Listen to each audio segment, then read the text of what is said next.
Hello जी, नमस्कार, सलाम, सत श्री अकाल। Wish you all a very warm welcome to my channel. मैं आपका अपना डॉक्टर सचिन कपूर आपके लिए नेक्स्ट एपिसोड लेके आया हूँ। So study Guyton with me, chapter number 1, that is functional organisation of the human body and control of the internal environment, lecture number 2। चलिए शुरुआत करते हैं। अगर आप किताब साथ के साथ खोलेंगे तो बहुत बेहतरीन होगा। पहला चैप्टर आपको नजर आ रहा है, that is functional organisation of the human body and control of internal environment. ये जो फर्स्ट पैराग्राफ है, सेकंड पैराग्राफ है और थर्ड पैराग्राफ है, ये ऑलरेडी हम एपिसोड नंबर 1 में डिस्कस कर चुके हैं। आज की कहानी हम शुरू करेंगे यहाँ से। Cells are the living units of the body and will be discussing this paragraph and this paragraph. तो वन बाय वन ये पैराग्राफ्स मैं आपके लिए पहले रीड करूंगा, फिर एक एक लाइन को हम हिंदी में, इंग्लिश में, सिंपल लैंग्वेज में समझेंगे। राइट? तो चलिए एक पॉजिटिव सोच, एक एनर्जी और एक ज़ील के साथ शुरुआत करते हैं। तो पहला पैराग्राफ आपके लिए मैं रीड कर रहा हूं। The basic living unit of the body is cell. So let me underline, the basic living unit of the body is cell. Cell is the basic structural and functional living unit of life. Each tissue, cells they group to form tissues, or organ is an aggregate of many different cells which are held together by intercellular supporting structures. Cells group to form tissues, tissues form organs, organs form systems. Each type of cell is specially adapted to perform one or a few particular functions.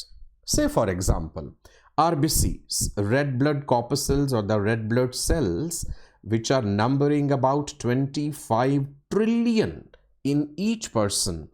They transport oxygen from the lungs to the tissues. Although red blood cells are the most abundant of any single type of cell in the body. So remember, RBCs are the most abundant cells. Though they do not have typical features of a cell, mitochondria are absent, nucleus is absent, many cellular organelles are absent in RBCs.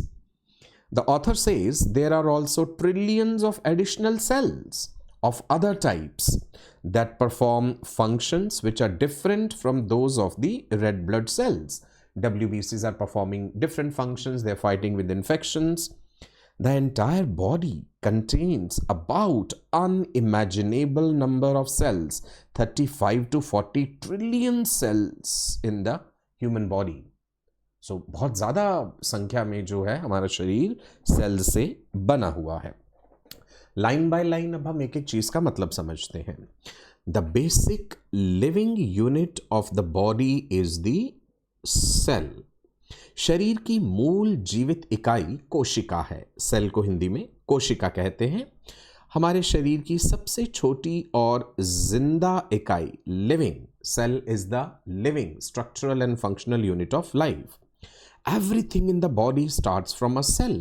The life starts from a single cell which is called as zygote. Fertilisation के time पे जब female gamete और male gamete मिलते हैं तो zygote बनता है, which is a single cell. And this zygote keeps on dividing to form a multicellular structure which is called as morula. Morula से blastocyst बनता है, and then gastrula, and then the complete body. So cell is like a building block, just like bricks are used to build a house. ईंटें मिलकर के एक मकान बनाती हैं, घर बनाती हैं, उसी तरह से cells जो है they build your body. Skin, muscles, heart, brain, all are made up of cells. So पहली लाइन को हमने डिटेल में डिस्कस करा। आगे बढ़ते हैं line number 2। Each tissue, cells they group to form tissues, tissues they form organ. Each tissue or organ, it is an aggregate of many different cells which are held together by intercellular supporting structures. So say this is one epithelial cell, this is adjacent epithelial cell, this is another cell. We know the epithelial cells, they rest on a basement membrane. तो adjacent cells के बीच में there is intercellular material, right? Areolar tissue है, जैसे उसके जो sales हैं उनमें भी इंटरसेलुलर मटेरियल है। अलग अलग तरह के सेल्स को आपस में जोड़ने वाला इंटरसेलुलर मटेरियल कॉम्पोजिशन भी डिफरेंट हो सकती है। हर अंग या ऊतक, ऊतक मीन्स टिश्यू, बहुत सारी कोशिकाओं से मिलकर बना होता है जो आपस में जुड़ी होती हैं। Tissues and organs, they are basically groups of many types of cells. एक टिश्यू में अलग अलग तरह के सेल्स हो सकते हैं। 4 तरह के टिश्यूज आप जानते हैं। Our body has epithelial tissue, our body has neural tissue, neural tissue में न्यूरॉन्स आते हैं, न्यूरोग्लायल सेल्स हैं। Then our body has connective tissue, there is embryonic connective tissue, adult connective tissue, and we have muscular tissue, the muscle cells, cardiac muscles, then there are smooth muscles, and in addition to that there are skeletal muscles. So tissues and organs are groups of many types of cells which are joined together by special supporting material which is made up of proteins, right? Example, heart has cardiac muscle fibers, heart has nerve cells also, heart has blood cells also, they all are working together. तो इस particular line में author ने केवल इतनी बात बताई है कि ईच टिश्यू और organ is an aggregate of different types of cells जो कि आपस में जुड़े हैं खास तरह के इंटरसेलुलर मटेरियल से। नेक्स्ट लाइन की तरफ चलते हैं। Each type of cell is specially adapted to perform one or a few particular functions. कोई भी एक सेल इमेजिन कर लीजिए, जैसे आरबीसी की बात करते हैं, right? You know that RBCs they carry oxygen, they carry carbon dioxide also, and then neurons they are sending signals, and there are muscle cells which are helping in movement. तो हर तरह की कोशिका का किसी खास काम को करने के लिए निर्माण करा है शरीर ने। Every type of cell is designed for performing a particular function. Neurons are sending messages, muscles are helping you to move, WBCs are fighting infections, RBCs are carrying oxygen. Next line की तरफ चलते हैं। For example, the RBCs, red blood cells, the number is 25 trillion in each person. They are transporting oxygen from lungs to tissues, and they're also transporting carbon dioxide from the tissues back to the lungs. जैसे लाल रक्त कोशिकाएं यानी RBCs जो हर इंसान में लगभग संख्या कितनी है 25 ट्रिलियन आपके लंग्स यानी फेफड़ों से शरीर के बाकी हिस्सों में ऑक्सीजन ले जाती हैं। So RBCs are very important cells, they are acting as oxygen delivery vehicles. When you are breathing in, oxygen is entering into your lungs. RBCs वहां से ऑक्सीजन को पिक कर लेंगे, ब्लड के थ्रू ऑक्सीजन ट्रांसपोर्ट होगी, tissues तक जाएगी, जितनी ऑक्सीजन टिश्यूज को चाहिए वो पिक कर लेंगे और carbon dioxide will be sent back to your lungs. Next line की तरफ बढ़ते हैं।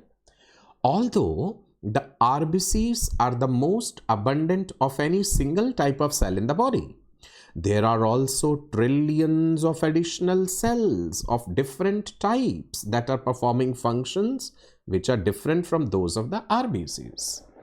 So शरीर में सबसे ज्यादा लाल रक्त कोशिकाएं हैं, एग्रीड, लेकिन इनके अलावा भी तो बहुत सी अलग अलग तरह की सेल्स या कोशिकाएं हैं जो अलग अलग काम करती हैं। जैसे कि न्यूरॉन्स हैं, ब्रेन सेल्स, वो एक पर्टिकुलर काम कर रहे हैं, सिग्नल्स को सेंड कर रहे हैं। स्किन के सेल्स हैं, इम्यून सिस्टम के सेल्स हैं। So different types of cells are performing different functions in our body. The last line in that paragraph was the entire body contains about how many trillion sales?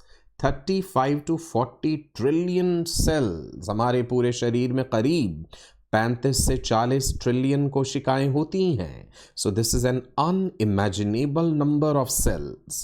और ये सभी cells, all these are working together to keep you alive, active and healthy. So आगे बढ़ते हैं next paragraph की तरफ। The many cells of the body they often differ markedly from one another, एक दूसरे से विभिन्न हैं। but all have certain basic characteristics that are alike.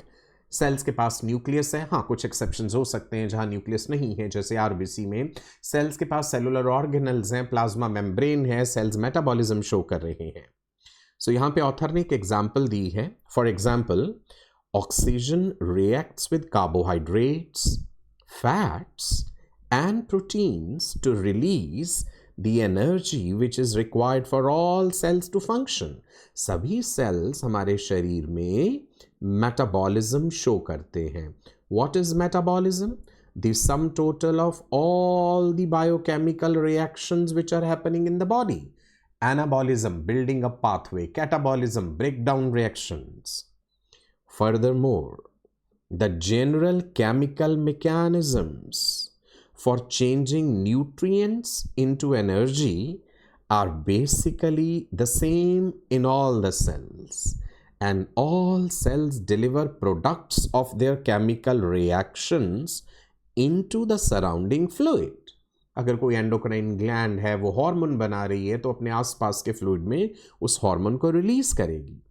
Almost all the cells also have the ability to reproduce additional cells of their own type. अपने जैसे और sales बना सकते हैं. Fortunately, सौभाग्यवश, when cells of a particular type are destroyed, the remaining cells of this type usually generate new cells until the supply is replenished. इसके साथ ही ये paragraph खत्म हुआ. अब इस पैराग्राफ की एक एक इंडिविजुअल लाइन को डिटेल में समझते हैं.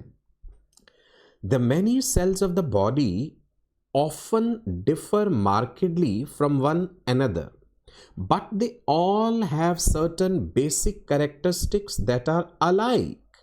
क्या मतलब है इस बात का? शरीर की अलग अलग कोशिकाएं यानी सेल्स एक दूसरे से अलग होते हैं. Brain cells are different from the cells of the heart, cardiac muscles. लेकिन कुछ चीज़ें तो सभी में एक जैसी होती हैं. Different cells like brain cells, skin cells, blood cells, they look and act differently. Structure of a neuron is different from the structure of a skeletal muscle fiber. Function भी अलग है, लेकिन but they still share some basic features. जैसे सबको oxygen की ज़रूरत है, उनके पास एक सेल मेम्ब्रेन है और वो मेटाबॉलिज्म परफॉर्म कर रहे हैं. Muscle cells are helping in movement, neuron cells are sending signals. अलग अलग जॉब्स कर रहे हैं, बट सबको एनर्जी की ज़रूरत है, न्यूट्रिएंट्स की ज़रूरत है. नेक्स्ट लाइन ऑथर ने एग्जाम्पल दी है. For example, oxygen is reacting with carbs, fats, proteins for what? For releasing energy. And all the cells, they need energy to perform function. You know, ATP, adenosine triphosphate, energy currency of the cell. तो भाई सभी sales को energy की आवश्यकता तो है, energy बन भी रही है सेल्स में. जैसे ऑक्सीजन शरीर के खाने के साथ मिलकर के ऊर्जा बनाती है, जिससे कोशिकाएं अपना काम कर पाती हैं. So remember, all cells they need energy for their survival. और ये एनर्जी कहाँ से आएगी? This energy is created when oxygen combines with nutrients. जैसे कार्ब्स में ग्लूकोज हो गया, या फैट्स हो गया, या प्रोटीन्स हो गए. सो ये मेटाबॉलिज्म हम डिटेल में आने वाले वीडियोस में जानेंगे. When you are eating food and you are breathing in oxygen, तो आपका शरीर क्या कर रहा है? Your body is burning this fuel inside the cells to produce energy. We'll discuss about glycolysis, Krebs cycle, किस प्रकार से शरीर में एनर्जी बनती है. आगे ऑथर ने कहा है, furthermore, the general chemical mechanisms for changing nutrients into energy are basically the same in all the cells, and all cells deliver products of their chemical reactions where? Into the surrounding fluids. हर कोशिका में, हर cell में खाने को ऊर्जा में बदलने की प्रक्रिया लगभग एक जैसी होती है, और जो चीज़ें इस प्रक्रिया में बनती हैं वो बाहर छोड़ दी जाती हैं. से फॉर एग्जाम्पल, हॉर्मोन्स अगर एंडोक्राइन ग्लैंड ने बनाए, hormones are released into the surrounding fluid and then they are carried by venous blood. हर सेल, every cell uses same basic chemical steps जैसे कि respiration for converting food into energy.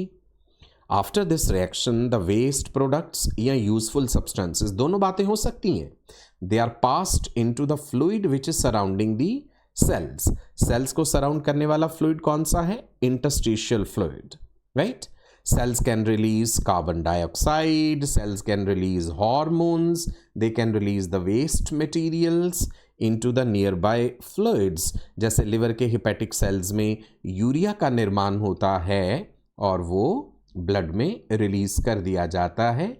Urea is produced by liver by urea cycle और ornithine cycle. It is released into blood and it is cleared by kidneys. अगली line की तरफ बढ़ते हैं. Almost all the cells have the ability to reproduce additional cells of their own type. लगभग हर कोशिका अपने जैसे और नए सेल बना सकती है. अब यहाँ पे लिखा है लगभग हर कोशिका, मतलब कुछ कोशिकाएं ऐसी हैं, कुछ सेल्स ऐसे हैं जो कि रिप्रोड्यूस नहीं कर सकते हैं, राइट? जैसे कि न्यूरॉन्स नए न्यूरॉन्स नहीं बनाते हैं, मसल सेल्स डिवाइड नहीं करते हैं. लेकिन हम आने वाली क्लासेस में पढ़ेंगे कि क्या हमारे शरीर के किसी हिस्से में कोई ऐसी जगह है जहां नए न्यूरॉन्स बन सकते हैं. ऑल्फैक्टरी रिसेप्टर्स जो है नोज में, olfactory mucosa is the only place in the body where neurons are in direct contact with the external environment. basal cell से नए न्यूरॉन्स बनते हैं olfactory mucosa में, राइट? एंड देन हम ये भी जानेंगे कि जब PDGF रिलीज होता है, platelet derived growth factor, atherosclerosis में, तो एथीरोस्क्लेरोसिस जो कि ब्लड वेसल्स से रिलेटेड एक डिसऑर्डर है, उसमें platelet derived growth factor release होता है. और इसकी खास बात होती है कि जो स्मूथ मसल्स होते हैं ये ब्लड वेसल वॉल के स्मूथ मसल सेल्स का प्रोलिफरेशन कराता है. PDGF, platelet derived growth factor. Can cells make their copies? Yes, cells can make copies of themselves through division, and you know that division is called mitosis. तो ये शरीर को किस चीज में मदद कर रहा है? This is helping the body to grow, to repair the damage and to replace the old cells. When you get a cut, जब कहीं चमड़ी में चोट लग जाती है, कट लग जाता है, skin cells divide and they form new skin. And blood cells divide to maintain the supply. Bone marrow जो है हमारा hemopoietic tissue है, present in the medullary cavity of the bones. So bone marrow में hemopoiesis हो रहा है, hemopoietic stem cells present है. Erythropoiesis, formation of RBCs, leukopoiesis, formation of WBCs. Next, fortunately मतलब सौभाग्य से, when cells of a particular type are destroyed, the remaining cells of this type, उसी particular type के cells usually generate new cells until the supply is replenished. So सौभाग्य से जब किसी विशेष प्रकार की कोशिकाएं नष्ट हो जाती हैं तो उसी प्रकार की बची हुई सेल्स या कोशिकाएं आम तौर पर नई कोशिकाएं उत्पन्न कर सकती हैं जब तक कि उनकी संख्या फिर से सामान्य ना हो जाए. सो सिंपल भाषा में कहें, अगर किसी तरह के कुछ सेल्स नष्ट हो जाते हैं, डिस्ट्रॉय हो जाते हैं, तो बाकी बचे सेल्स मिलकर के फिर से उतनी ही नई कोशिकाएं बना लेते हैं. क्लियर जी? So when some cells are damaged, या तो वो डैमेज हो गए या वो मर गए, the remaining healthy cells of the same type will divide and replace them.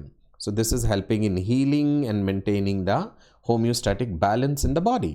जैसे लिवर के सेल्स डैमेज हो जाएं तो फिर लिवर में एबिलिटी है अपने आप को रिपेयर करने की. आपने ब्लड डोनेट करा, आरबीसीज डोनेट करे हैं आपने, है ना, ब्लड डोनेट करा तो प्लाज्मा भी गया, आरबीसीज गए, तो फिर से शरीर नए आरबीसीज बना लेता है. नेक्स्ट पैराग्राफ की तरफ बढ़ते हैं. This is very interesting paragraph. It's about microorganisms which are living in the body. They are outnumbering the human cells. 35 to 40 trillion sales हैं और जो हमारे शरीर में माइक्रो ऑर्गेनिजम्स रह रहे हैं उनकी संख्या उससे भी ज्यादा है. सो ऑथर का कहना है, in addition to the human cells, trillions of microbes inhabit the body. कहाँ पे हैं वो microbes? They are living on your skin, they are in your mouth, they are in your gut, they are in your knows.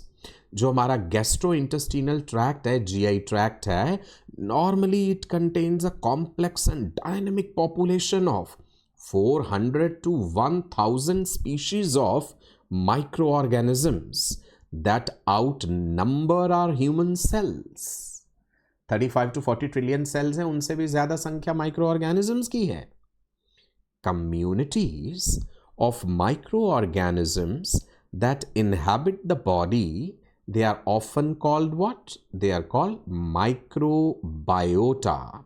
They can cause diseases. They can cause diseases, but most of the time they live in harmony with their human hosts and provide vital functions. GI tract के bacteria vitamins बनाते हैं which are essential for survival of their hosts. Although the importance of gut microbiota in the digestion of foodstuffs is widely recognized, additional roles for the body's microbes in nutrition, immunity, and other functions are just beginning to be appreciated, and it represents an intensive area of biochemical research. तो इस पूरे paragraph में author ने microbiota का जिक्र किया है. Let's break each and every line. Microorganisms living in the body, they outnumber human cells. हमारे शरीर में जितनी मानव कोशिकाएं होती हैं उससे कहीं ज्यादा माइक्रोब्स यानी सूक्ष्म जीव मौजूद हैं. Your body has more microbes than the cells. These are tiny living organisms. Bacteria, you have fungi, you have viruses that are living inside your body and even on your body. For every one human cell, there are 1.3 microbes on an average. Majority of them are harmless and some are helpful also. But there are certain which can cause diseases also. In addition to human cells, trillions of microbes inhabit the body. कहाँ पे? They are living on skin, they are in your mouth, they are in your gut, means your GI tract, they are in your nose. मानव कोशिकाओं के साथ साथ करोड़ों खरबों microbes हमारे शरीर की त्वचा, हमारे मुंह में, हमारे पेट में, नाक में, इंटेस्टाइन में रहते हैं. Right? So you have to remember, microbes are present in skin, mouth, intestine, nose without causing harm in most of the cases. Skin के जो बैक्टीरिया है वो स्किन के pH को सूटेबल बना के रखते हैं ताकि इन्फेक्शन ना हो. फीमेल के केस में वेजाइना में यूजफुल बैक्टीरिया है लैक्टोबैसिलस एसिडोफाइलस, जो बैक्टीरिया वेजाइना के pH को एसिडिक बना करके रखते हैं. वेजाइनल pH नॉर्मली एसिडिक रहता है, जो कि फायदे वाली बात है ताकि बाहर के बैक्टीरिया वहां पे ग्रो ना करने पाए. Gut के microbes, they help to digest the food. And in addition to that, they are producing vitamins also. The gastrointestinal tract, GI tract, normally contains a complex and dynamic population of how many species? 400 to 1000 species of microorganisms that is outnumbering the human cells. हमारी पाचन नली जो है, हमारी intestine जो है, large intestine की बात करूं तो उसमें बहुत तरह के बैक्टीरिया हैं. ई कोलाई है. In addition to that the many other bacteria also. Right? ये माइक्रोब्स की संख्या कोशिकाओं से कई गुना ज्यादा है. So your gut is like a jungle of microbes, we can say that. Thousands of types, they are living there and they are playing important role in your digestive process and in maintaining your health. Gut bacteria, they break down the fiber, you know that complex जो cellulose जो है, we cannot digest cellulose but we require cellulose in our diet for different reasons, right. Roughage की तरह cellulose काम करता है। हमारी गट के बैक्टीरिया कुछ हद तक सेलुलोज को डाइजेस्ट कर लेते हैं, but energy point of view से वो कोई बहुत ज़्यादा मायना नहीं रखता है।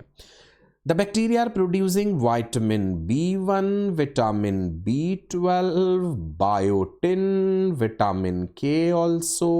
In fact, vitamin K की हमारी जो ज़रूरत है मेनली वो इन बैक्टीरिया से पूरी होती है। एंड हम जानते हैं कि विटामिन के को एंटी हेमोरेजिक विटामिन कहते हैं, ब्लड की क्लॉटिंग में इन्वॉल्व होता है।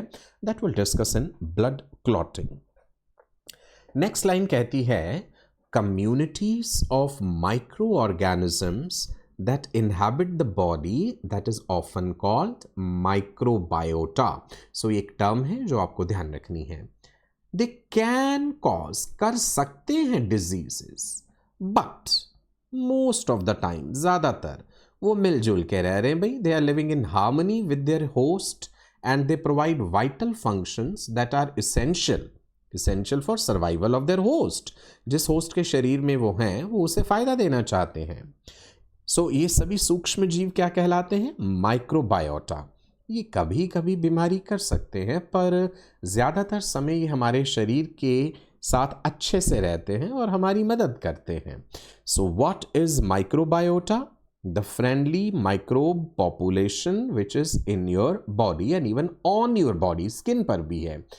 While a few may cause problems, most of them are helpful and they protect or support your health.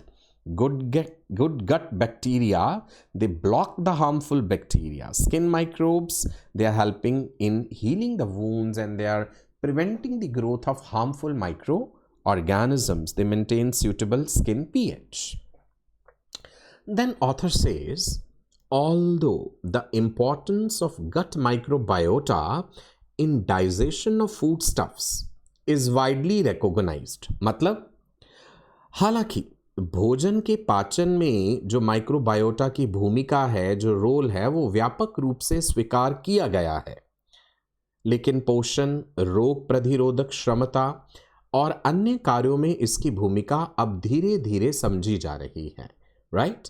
जो एडिशनल रोल्स हैं बॉडी के माइक्रोब्स के न्यूट्रिशन में, इम्यूनिटी में या बाकी फंक्शंस में, are just beginning to be appreciated and it represents an intensive area of biomedical research. और ये जैव चिकित्सा अनुसंधान का एक सक्रिय क्षेत्र बन गया है। सो मोटे तौर पे क्या कहा गया है?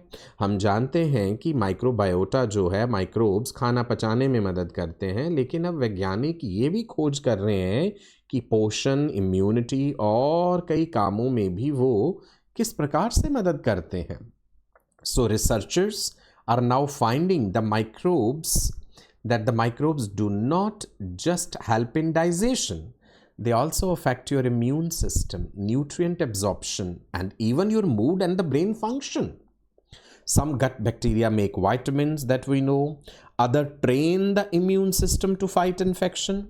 The new research shows a link between gut bacteria and mental health, that is gut-brain axis. This is a new field which requires intensive research. Right? So I hope these lines are crystal clear to you. आज के इस session में इतना ही रखेंगे। सो मैं आशा करता हूं कि आपको ये सारी बातें अच्छे से समझ आ गई हैं। चैनल को सब्सक्राइब कर लीजिए, मेरे वेबसाइट को एक्सप्लोर कीजिए। यहाँ पे मैं बहुत सारे कोर्सेज आपके लिए लेकर के आया हूँ MBBS से रिलेटेड। आप मुझे मेरे सोशल मीडिया पे, इंस्टाग्राम पे फॉलो कर सकते हैं, इसके अलावा टेलीग्राम पे फॉलो कर सकते हैं, एंड ये व्हाट्सएप नंबर जो है, इस पे आप मुझे अपना मैसेज कर सकते हैं। आपका कोई भी क्वेश्चन है, कोई भी क्यूरियोसिटी है। ये एंड्रॉयड ऐप है मेरा, गूगल प्ले स्टोर से इसे इंस्टॉल कर लीजिए। मेरे ही नाम से है, डॉक्टर सचिन कपूर। चैनल पे आपको और भी बहुत सारे वीडियोस मिल जाएंगे। वीडियो का डिस्क्रिप्शन ज़रूर देख लीजिएगा। चलिए, नमस्कार, बाय बाय, स्टे ब्लेस्ड। फिर मिलेंगे। वीडियो पसंद आया हो तो लाइक और शेयर ज़रूर कीजिएगा। आपके कॉमेंट्स का भी मुझे इंतज़ार रहेगा। Bye bye. Stay blessed.